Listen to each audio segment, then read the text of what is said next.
अस्सलाम वालेकुम। I am Farhan Mir.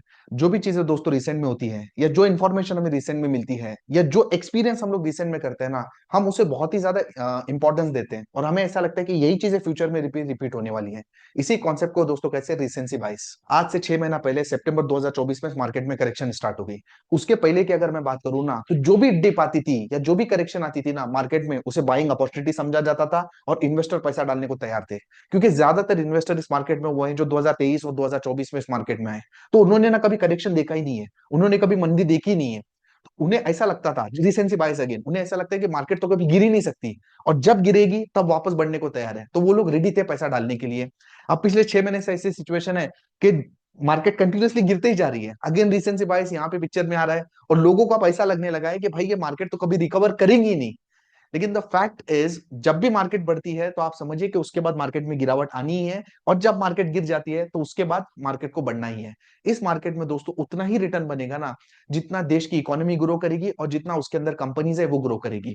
तो इसका मतलब है, अगर आपको किसी साल 30-35% एक्सेसिव रिटर्न बन रहा है तो आपको खुश होने की जरूरत नहीं है, क्योंकि उसके बाद मार्केट को गिरना ही है। और अगर किसी साल आपको ऐसा लग रहा है कि यार 10-20% निगेटिव रिटर्न बन गया, तो आपको डरने की जरूरत नहीं, क्योंकि उसके बाद मार्केट को बढ़ना ही है। और अगर आप इस करेक्शन में ये सोच रहे हैं कि आप अकेले हैं जिनका पोर्टफोलियो लाल है, तो ऐसा बिल्कुल भी नहीं दोस्तों। मैं आपके साथ देश के जो टॉप बड़े इन्वेस्टर है उनका पोर्टफोलियो यहाँ पे शेयर करने जा रहा हूँ। यहाँ पे आप देख सकते हो राधा कृष्ण दमानी का पोर्टफोलियो अपने ऑल टाइम हाई से 28% डाउन है। और यही नहीं, अगर आप बड़े बड़े इन्वेस्टर आप देखोगे, ये देख सकते हो आप, राकेश झुनझुनवाला, इनका पोर्टफोलियो 12% डाउन है।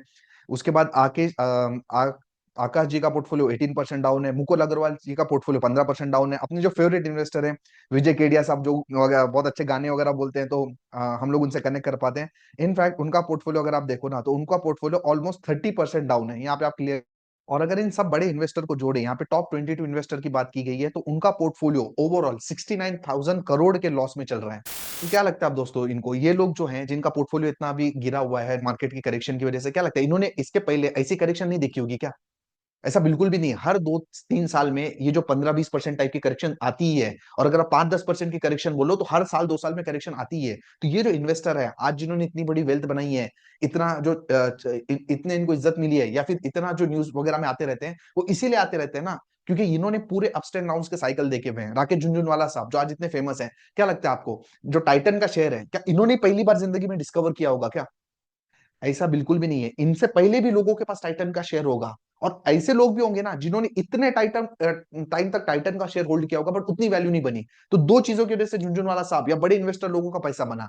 एक तो वो लोग लंबे टाइम तक इन्वेस्टेड थे और उतने कन्विक्शन से उन्होंने पैसा लगाया, इसी वजह से उतना पैसा उनका बना हुआ है। तो अगर आप ये सोच रहे हैं कि आज का पोर्टफोलियो 20-25-30% डाउन है, तो फिक्र करने की जरूरत नहीं है। जो बड़े इन्वेस्टर है उनका पोर्टफोलियो भी उतना ही डाउन है, और ये बड़े इन्वेस्टर पैनिक नहीं कर रहे हैं, तो आपको भी करने की जरूरत नहीं है। मार्केट यहाँ से रिकवर हो ही जाएगी। लोगों का तो ऐसा बोलना है ना, फरहान भाई ये सब ठीक है, ज्ञान की बातें आप साइड में रखो, अभी हमारे को मुद्दे की बात करो और ये बताओ कि ये जो मार्केट में जो करेक्शन चल रही है, ये कहाँ तक जा सकती है, कहाँ मार्केट की बॉटम लग सकती है, कितने महीने का, कितने परसेंट का और करेक्शन यहाँ पे अपने को देखने को मिल सकता है, इसकी बात करो। सबसे पहले दोस्तों, अगर हम मार्केट के वैल्यूएशन की बात करें, तो जो निफ्टी है उसका फिलहाल जो पी चल रहा है ना, वो 20 के आसपास चल रहा है। और जब ये मार्केट ने अपना ऑल टाइम हाई लगाया था, मतलब 26,000 के आसपास, तब जो निफ्टी का पी था वो 26 का था। और अगर आप इसका 10 साल का एवरेज देखेंगे, तो एवरेज है 23 का, मतलब 10 साल के एवरेज से भी निफ्टी यहाँ पे सस्ता है। तो अगर हम ब्रॉडर निफ्टी की बात करें, तो उसमें बहुत ज्यादा गिरावट की यहाँ पे गुंजाइश दिखती नहीं है, क्योंकि इसके जो वैल्यूएशन है काफी रीजनेबल हो चुके हैं। लेकिन जो रियल प्रॉब्लम है ना दोस्तों, वो मिड कैप और स्मॉल कैप में। अगर मिड कैप की आप वैल्यूएशन देखिए, तो जो हाई था वो 45 के आसपास था, और अभी फिलहाल 35 के आसपास इसका पी चल रहा है। लेकिन वो भी अपने हिस्टोरिकल जो एवरेज है 27, उससे ज्यादा ही ऊपर है। और अगर स्मॉल कैप की हम बात करें, तो अगेन इसका जो ऑल टाइम हाई का जो पी था वो 38 का था, अभी 29 के आसपास है, और हिस्टोरिकल जो एवरेज है उससे अभी भी ज्यादा है। अगर आप इसमें इंटरेस्टिंग बिहेवियर देखेंगे ना दोस्तों, जो मिड कैप है ना वो ज्यादा एक्सपेंसिव है। और हमेशा अगर आप देखो हिस्टोरिकली भी आप देखो ना, तो मिड कैप हमेशा एक्सपेंसिव ही रहता है। उसका रीजन क्या है कि मिड कैप मतलब क्या होता है कि 101 से लेके 250 कंपनीज जो टॉप हैं। अब उसमें इतनी कम कंपनीज होती है ना, तो जितने मिड कैप फंड होते हैं, तो जो म्यूचुअल फंड होते हैं, उनको इन्हीं 150 कंपनीज में इन्वेस्ट करना पड़ता है। इसके लिए यूनिवर्स बहुत कम हो जाता है, इसलिए हमेशा उसमें डिमांड ज्यादा रहती है, और हमेशा वो कंपनीज ज्यादा ही रिटर्न देती है। अब स्मॉल कैप की अगर बात करें, तो स्मॉल कैप मतलब 250 से लेके पूरी जितनी कंपनियां ट्रेड होती हैं, तो उसमें इंडेक्स में तो भले 100 कंपनीज हैं, लेकिन जो यूनिवर्स है ना बहुत ज्यादा बड़ा है। तो अगर कोई स्मॉल कैप फंड है, तो उसका चूज करने के लिए बहुत से ऑप्शन होते हैं। मिड कैप फंड में उतने ऑप्शन नहीं होते, इसलिए मिड कैप हमेशा एक्सपेंसिव रहता है और हमेशा ज्यादा रिटर्न ही देता है। तो जहां तक के अभी जो वैल्यूएशन के हिसाब से अगर आप गेम देखो तो आप क्लियरली देख सकते हो कि जो मिड कैप है और जो स्मॉल कैप है अभी भी उसमें गिरावट होने के चांसेस हैं। लार्ज कैप मेरे ख्याल से काफी अच्छा रीजनेबल हो चुका है। अब यही चीज दोस्तों हम चार्ट में जाके देखने के समझने की कोशिश करते हैं। मुझे ऐसा लगता है ना दोस्तों, ये जो फिलहाल जो मार्केट में करेक्शन हो रही है ना, ये करेक्शन ना एग्जैक्टली सिमिलर है जो अक्टूबर 2021 से लेके जून 2022 के बीच में जो करेक्शन हुई थी। एंड इनफैक्ट पिछले कुछ वीडियोस में हमने इसके बारे में डिस्कशन भी किया था। तो एग्जैक्टली पहले देखते हैं कि जब लास्ट टाइम जो करेक्शन हुई थी तब मार्केट में कितनी बड़ी गिरावट आई थी। तो अक्टूबर 2021 से अगर आप यहाँ पे देखते हैं तो आप देख सकते हो यहाँ पे जो टोटल करेक्शन है वो करीब करीब 18% के आसपास है। और ये जो पूरी करेक्शन है वो 245 डेज तक चली थी। इसका मतलब ऑलमोस्ट 8 महीना ये करेक्शन यहाँ पे चली और 18% की करेक्शन हुई थी। अब अगर आज की सिचुएशन को हम वहां से कंपेयर करते हैं तो आप यहाँ पे देख सकते हो कि जो करेक्शन है वो ऑलमोस्ट ऑलमोस्ट ये जो करेक्शन है वो 16% के आसपास हो चुकी है। और ये जो करेक्शन है 153 डेज हो चुकी है, मतलब 5 महीने के आसपास ये करेक्शन हो चुकी है। अब अगर इन दोनों करेक्शन को दोस्तों अगर हम कंपेयर करते हैं ना, तो सबसे पहले तो मैंने आपको ये बात बोली, आपको याद भी रहेगी कि जो मेजर करेक्शन है वो 200 डेज ईएमए के आसपास खत्म हो जाती है। तो अगर मैं पीछे ये बोलूं आपको कि ये करेक्शन 200 डेज ईएमए के कितना नीचे आई थी, तो अगर इसको हम लोग चेक करते हैं ना, तो यहाँ पे आप देख सकते हो कि ये जो करेक्शन है ये आई थी रफली अराउंड 10%, 9% के आसपास 200 ईएमएस के नीचे आई थी। तो इसका मतलब है कि अगर ये करेक्शन को उससे हम कंपेयर करें तो ये करेक्शन भी रफली अराउंड 9 से 10% के आसपास 200 ईएमएस के नीचे आ सकती है। मतलब अगर ये लेवल से मैं पकड़ूं, तो अगर मैं रफली पकड़ू 10% के 9-10% के आसपास, मतलब इस लेवल के आसपास, मतलब ये जो है 21,500 600 के आसपास ये करेक्शन एंड हो सकती है। और अगर मैं टॉप से इस करेक्शन को 18% भी पकड़ूं, जैसे कि पुरानी करेक्शन हुई थी, अगर वहां से भी देखो तो ये जो करेक्शन है 18% रफली अराउंड वही 21,500 600 के आसपास ये करेक्शन आ सकती है। प्लस इस करेक्शन को अगर आप देखो कि पूरी करेक्शन में ना 8 महीना चला गया था और अभी अपना कितना महीना गया, 5 महीना गया है। तो इसका मतलब अभी भी 3 महीना इस करेक्शन में बाकी है, 2 से 3 महीना बाकी है। तो आप ये सोच रहे होंगे 2 से 3 महीना मतलब ये 2 से 3 महीने में तो हमारा पूरा पोर्टफोलियो खत्म हो जाएगा। ऐसा नहीं होने वाला है दोस्तों, ऐसा नहीं होने वाला। क्योंकि आप देख सकते हो कि जो निफ्टी है ना, इसमें अभी गिरावट की बहुत ज्यादा जगह नहीं बची, क्योंकि जैसे हमने वैल्यूएशन में भी देखा था ना, हो चुका है, मतलब 1-2% ही है। अब 1-2% तो आप समझ सकते हो कि 1-2% मतलब ये तो 1-2 दिन का ही खेल है। तो ये केस में होगा क्या, जैसे यहाँ पे हुआ था ना, ये देख सकते हो आप, ये बाउंस आएगा, ये देखिए एक बाउंस आएगा। हो सकता है इस टाइप की सिचुएशन कुछ बने, इस टाइप की सिचुएशन शायद हो सकता है एक बने, बाउंस आए 200 ईएमए तक आए, फिर मार्केट गिरे, पुराने लो को काट के अपनी करेक्शन को कंप्लीट करे। तो अगर यही सिचुएशन यहाँ पे मैं अगर रेप्लिकेट करने बोलूं आपको, तो मे भी पॉसिबिलिटीज है कि यहाँ से एक बाउंस आए, ये जो 200 ईएमए और नीचे आ जाए, 200 ईएमए को टच करे और फिर मार्केट गिरे, और मे भी हो सकता है इस लो को काटे। और ये जो अपनी करेक्शन है मे बी 21,600 के आसपास करेक्शन आए, तो 18% की करेक्शन हो जाएगी। और इस पूरे खेल में यहाँ 8 महीना लगा है ना, यहाँ 5 ही महीना हुआ है, तो ये ऊपर जाएगी नीचे आएगी, हो सकता है इसमें 2-3 महीने का टाइम लग जाए, और फिर वहां से मार्केट अपनी बॉटम लगा ले और मार्केट यहाँ से चल दे। और एक बार ये मार्केट अपनी बॉटम लगा लेगी ना, तो वहां से अगर मैं आपको बोलूं ऑल टाइम हाई आने कितना टाइम लगता है, तो यहाँ पे आप देख सकते हो कि ऑलमोस्ट वहां से 164 डेज, मतलब अगेन 5 महीने का टाइम। तो इसका मतलब है कि अगर इसको हम लोग यहाँ पे रेप्लिकेट करने की कोशिश करें, तो आने वाले 2 से 3 महीना, मतलब आप बोल सकते हो मई से अप्रैल, एक बाउंस आएगा, फिर गिरेगा, एक बॉटम लगेगी मई जून के आसपास, फिर मार्केट वहां से चल देगी, और इसी ईयर एंड तक, दिसंबर के एंड के आसपास, हम लोग इस ऑल टाइम हाई के आसपास 26,000 के आसपास पहुंच जाएंगे, ऐसा निफ्टी को देखकर दोस्तों लगता है। और अभी इसी करेक्शन को अगर हम आगे बढ़ाते हैं और स्मॉल कैप में आप देखते हैं, तो मैंने जैसे आपको बताया था कि जो मेजर इंडेक्स की करेक्शन है ना वो 200 ईएमए के आसपास खत्म हो जाती है। तो आप स्मॉल कैप में देखिए कि यहाँ पे इसने हमने 200 को तो ब्रेक डाउन किया हुआ है, लेकिन अगर मैं इसका वीकली आपको बताऊं तो आप देख सकते हो, ये देखिए ये जो करेक्शन थी ना वो ये वाली है, अक्टूबर 2021 से लेके जून 2022 तक बराबर 200 ईएमए पे करेक्शन खत्म हुई है। तो ये जो करेक्शन है दोस्तों, ये भी करेक्शन 200 के ईएमए के आसपास आके खत्म हो सकती है। अब इसमें 200 ईएमए आने के लिए कितनी जगह बाकी है, अगर मैं आपको यहां से बताऊं, तो अब यहाँ पे आप देख सकते हो कि ये जो करेक्शन है अभी यहाँ पे 8 से 9% की करेक्शन यहाँ पे बाकी है, अगर स्मॉल कैप इंडेक्स की अपन बात करें। अब अगर मैं ये देखूं कि स्मॉल कैप इंडेक्स ने लास्ट टाइम यहां से अगर देखते हैं कि कितनी करेक्शन दिया था, तो आप देख सकते हो कि जो टोटल करेक्शन हुई थी वो हुई थी करीब करीब 33-34% के आसपास, और 245 डेज, अगेन 8 महीने की करेक्शन। अब अगर मैं यहाँ पे उसी चीज को कंपेयर करूं, तो आप देख सकते हो यहीं से करेक्शन मान लेते हैं, करेक्शन स्टार्ट तो यहीं से हो गई थी। तो अगर हम यहां से मान ले और यहां तक के अगर पूरा मान ले, तो अगेन 33% के आसपास आ जाएगा। 8 महीने की हमने बात किए थे, अब अगर यहां तक भी आके हो जाता है 8 महीना, तो मोटा मोटा आप समझिए कि यहां से अगेन वही चीज है कि 2-3 महीने के आसपास स्मॉल कैप इंडेक्स में भी अपनी बॉटम लग सकती है। पेन यहाँ पे थोड़ा ज्यादा देखने को मिल सकता है, क्योंकि अभी यहाँ जो नीचे की जगह है, अभी ज्यादा जगह दिख रही है, करीब करीब आप समझिए 8-9% की जगह 7-8% तो आप बोल ही सकते हो, क्योंकि ऑलरेडी 33% के अगर आसपास मैं बोलूं तो ये ऑलरेडी करेक्शन हो चुकी है रफली अराउंड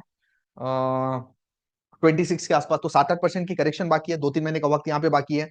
लेकिन जहां तक निफ्टी की बात है, वहां पे ज्यादा मेरे को लगता नहीं कि कुछ भी पेन वगैरह करने की बात है। अब जो मिड कैप है उसमें भी अगर मैं आपको बताऊं, तो मिड कैप की जो पूरी करेक्शन हुई थी, अगर आप जो पुरानी कंपैरिजन करेंगे, तो ये वो टाइम था, आप देख सकते हो यहाँ से अगर मैं ले लूं तो मिड कैप की जो टोटल करेक्शन जो हुई थी वो हुई थी करीब करीब अगेन 25-26% के आसपास, एंड अगेन वही 8 महीने के आसपास। और अगर मैं यहाँ पे अभी फिलहाल मिड कैप की अगर करेक्शन हम लोग देखते हैं, तो अगर ये हम लोग हाई पकड़ लेते हैं, तो आप देख सकते हो कि ये जो करेक्शन है ये हुई है करीब करीब 22% के आसपास हुई है, और 210 दिन के आसपास बाकी है। प्लस जो मिड कैप अगर आप देखो, तो मिड कैप की मतलब इसमें एक्चुअली अगर तीनों इंडेक्स की अपन बात करें ना, तो तीनों इंडेक्स में जो सबसे ज्यादा गिरावट का जो चांस दिख रहा है ना, वो मिड कैप में दिख रहा है। क्योंकि मिड कैप के वैल्यूएशन भी आपने देखा कि सबसे ज्यादा एक्सपेंसिव वहीं पे थे। तो अगर इसको अपन स्टोरी को कंक्लूड करें ना, तो अगर मैं आपको बोलूं तो जो निफ्टी है उसमें तो ज्यादा गिरावट की गुंजाइश दिख नहीं रही है, क्योंकि ऑलरेडी 16% की करेक्शन हो चुकी है। 1-2% की अगर और होनी है तो हो जाएगी, क्योंकि वैल्यूएशन तो ऑलरेडी वहां पे रीजनेबल है। एक बाउंस आएगा, और ये बाउंस एक्चुअली मुझे तो ऐसा लगता है कि नेक्स्ट वीक में ही आपको बाउंस आना है, लेकिन वो बाउंस से आपको ज्यादा मेरे को लगता है एक्साइट होने की जरूरत नहीं है। ये जो बाउंस आना है मुझे ऐसा लगता है कि नेक्स्ट वीक में आना पॉसिबल है, क्योंकि जो निफ्टी का आरएसआई है वो 22 के आसपास हो चुका है, एकदम एक्सट्रीमली ओवरसोल्ड हो चुका है। लेकिन क्या ये बाउंस एक रिवर्सल है? अभी देख के तो ऐसा लगता नहीं है। हो सकता है एक बार बाउंस आ जाए, हो सकता है 200 ईएमए तक आ जाए, हो सकता है वहां पे वापस मार्केट गिरे, थोड़ा सा कंसोलिडेट करे। 2-3 महीने का और पेन देखने को मिल रहा है। स्मॉल कैप और मिड कैप में थोड़ा ज्यादा पेन देखने को मिल रहा है, 5-6%, 7% इंडेक्स में करेक्शन दिख रही है। और अगर 5-6% इंडेक्स गिर जाती है, तो लोगों के पोर्टफोलियो यहाँ से 8-10%, 12% और भी यहाँ से गिर सकते हैं। तो इस केस में आपको करना क्या चाहिए? देखिए सिंपल सी बात है कि ये वो टाइम है ना जब आपको इस मार्केट में अपॉर्चुनिटी देखनी है, पैसा डालने का मौका ढूंढना है। क्योंकि सीन क्या होता है कि अगर मैं आपको एक टाइम मशीन दे दूं और आपको बोलूं कि भाई आप पीछे चले जाओ, कोविड के टाइम पे चले जाओ, पूरे कैश लेके चले जाओ, तो आप क्या बोलोगे? अरे यार this is the best opportunity, ऐसी अपॉर्चुनिटी मिलनी चाहिए। या फिर पुरानी कोई भी करेक्शन, इनफैक्ट अगर मैं अक्टूबर 2021 वाली करेक्शन आपको बताऊं, तब भी आपको यही लगेगा कि this is the best opportunity, है ना। लेकिन ये टाइम की जो करेक्शन चल रही है, या फ्यूचर में जो भी करेक्शन होगी ना, उसमें हमारा नजरिया क्या होता है? ये टाइम डिफरेंट है। तो ऐसा नहीं होता, हर जो मेजर करेक्शन होती है, और एटलीस्ट इंडिया की अगर बात करूं, अगर उसके पीछे कोई बहुत ही खराब रीजन ना होना, एक अच्छी अपॉर्चुनिटी होती है बाय करने के लिए। तो अभी ये टाइम पे आपको अगर पैसा डालना है ना, तो आपका जो एसआईपी रूट का से ही पैसा आपका आना चाहिए मार्केट में, क्योंकि मार्केट में अभी भी बॉटम लगी नहीं है। तो अगर आप लमसम वगैरह डालोगे, हाँ ऐसे लोग बिल्कुल लमसम डाल सकते हैं जिनका नजरिया कम से कम 2-3 साल का है, क्योंकि 2-3 साल में तो आप समझो ना कि जिस हिसाब से अपनी एनालिसिस है, आपको शायद ये साल के एंड में ही आपको 26,000 जो ऑल टाइम हाई है वापस देखने को मिलेगा। तो 2-3 साल में तो मार्केट कहीं के कहीं हो जाएगी। तो अगर आपका नजरिया लॉन्ग टर्म का है, तब तो कोई फर्क नहीं पड़ता, आप जैसा भी डालना चाहो डालो। अगर आप थोड़े से कंजर्वेटिव इन्वेस्टर हो, तो मेरे को लगता है एसआईपी रूट से पैसा आपका आना चाहिए। और ये टाइम बिल्कुल भी नहीं जब आपने आपके एसआईपी को पॉज करो, बंद करो, क्योंकि हो गया, मतलब ऑलमोस्ट आप देख रहे हो। क्योंकि एटलीस्ट अगर म्यूचुअल फंड की मैं बात करूं, और अगर आपके फ्लेक्सी कैप म्यूचुअल फंड है, या एथिकल म्यूचुअल फंड्स हैं जो एक्चुअली फ्लेक्सी कैप होते हैं, उसमें large mid and cap small cap होता है, तो उसका तो बॉटम ऑलमोस्ट एकदम एंड के आसपास है। तो अगर 2-3 महीना मार्केट यहाँ पे कंसोलिडेट करती है, और अगर आपके पास पैसा है, तो ये तो बेस्ट अपॉर्चुनिटी है कि उस पैसे को आप डालो, लोअर लेवल पे यूनिट एक्यूमुलेट करो, तो मार्केट चल देगी, तो आपको काफी अच्छा बेनिफिट होगा। डायरेक्ट स्टॉक में एवरेज करना, ये मैं थोड़ा उसमें राय नहीं दे सकता, क्योंकि सीन ऐसा है कि आज आपने ले लिया, मालूम पड़ा नेक्स्ट 2 दिन पे 20-20% के और 2 सर्किट लग गए, तब तो आपका काम ही खत्म हो जाएगा, है ना। तो डायरेक्ट स्टॉक पे काम करना अभी बहुत ज्यादा रिस्की है, इनफैक्ट हमेशा रिस्की होता है। इसलिए मेरी सजेशन तो हमेशा लोगों को यही होती है कि म्यूचुअल फंड के थ्रू जाओ, सुकून से एसआईपी रूट से पैसा डालते रहो, टेंशन नहीं रहता, फंड मैनेजर का काम है, वो अपनी अपना देख लेगा। और पैनिक वैनिक करने की जरूरत नहीं। अच्छे बड़े इन्वेस्टर लोगों का पोर्टफोलियो भी डाउन है, आपका भी डाउन है, वो बड़े इसलिए बने क्योंकि ऐसे टाइम पे उन्होंने पैनिक नहीं किया। और हम छोटे इसीलिए रह जाते हैं क्योंकि ऐसे टाइम पे पैनिक कर लेते हैं और मार्केट से निकल जाते हैं।